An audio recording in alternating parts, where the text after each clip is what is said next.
कितनी उम्र है बच्चे की? 2 साल हो गए। केड़ी नस्ल है? जर्सी नस्ल है। अच्छा जर्सी नस्ल। कहाँ नहीं नहीं ये करना में कद नहीं हो सकता है। कद नहीं जाए खाना पीना भी है। खाना पीना ठीक है। पहली गल तो ये उसकी जेडी ग्रोथ हो ना शुरू तो बचपन तो उसा तरतीब ना बाद कद नहीं रखने पुराने रवायती तरीके ना रखने।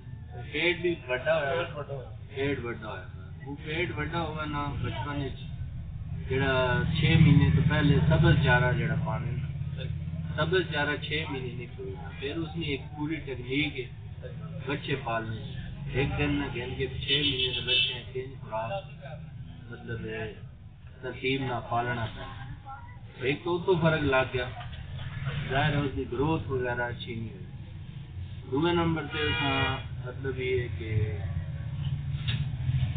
फिर वो प्योर जर्सी नस्ल है। अच्छा हाँ फिर हम उसने सब तो पहले ये कि कहीं कीड़े की दवाई कर दो डिवर्मिंग करो ठीक है। कीड़े की दवाई जो उसने जड़ी फैंडानेट प्लस है सिरप वो 100 सीसी नहीं वैल है 3 सीसी देनी दवाई 15-15 दिन ने वक्त।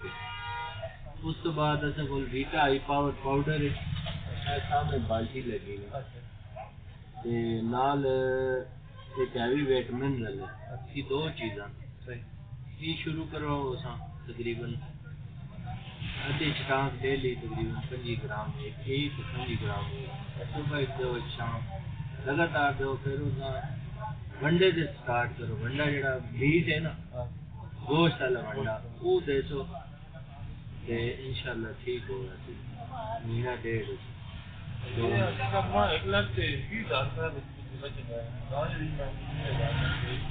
अच्छा ये ना ये जगह रोकी अच्छा बस ये जेडी मैं टेक्निक दसी इंशाल्लाह बेहतरीन दवाई